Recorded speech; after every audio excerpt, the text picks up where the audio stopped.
কতবার দোয়া ইউনুস পাঠ করলে গায়েবী সাহায্য পাবেন? আমরা কিন্তু দোয়া ইউনুসের ফজিলত অনেকেই জানি। দোয়া ইউনুস এমন একটি দোয়া, যেই দোয়া পড়ে হযরত ইউনুস আলাইহিস সালাম কঠিন বিপদ থেকে মুক্তি পেয়েছিলেন। এই দোয়াটি পবিত্র কোরআনুল কারীমের ভিতরে রয়েছে। 17 নম্বর পারার 8 নম্বর পৃষ্ঠার 9-10 নম্বর লাইন, সূরা আম্বিয়ার 87 নম্বর আয়াতে খুবই চমৎকার একটি দোয়া। হযরত ইউনুস আলাইহিস সালাম যখন কঠিন বিপদে পড়েছিলেন, তাকে যখন নদীতে ফেলে দেওয়া হয়েছিল, 3টি অন্ধকারের ভিতরে পড়েছিলেন। 1 নাম্বার হচ্ছে রাতের অন্ধকার, 2 নাম্বার পানির নিচের অন্ধকার, 3 নাম্বার মাছের পেটের অন্ধকার, একটা মাছ তাকে খেয়ে ফেলেছিল।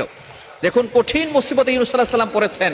মাছ যখন তাকে নিয়ে সাগরের তলদেশে চলে গেছে, এখন দেখে এই সাগরের তলদেশে কেউ তাকে বাঁচাতে পারবে না একমাত্র আল্লাহ ছাড়া। হযরত ইউনুস আলাইহিস সালাম কঠিন বিপদে পড়ে গেলেন, 3টি অন্ধকারের ভিতরে পড়লেন, আর মনে মনে চিন্তা করলেন এই বিপদ থেকে আমার মা বাবা আমাকে রক্ষা করতে পারবে না, আমার ভাই, আমার আত্মীয় স্বজন, আমার গোত্রের লোকেরা আমাকে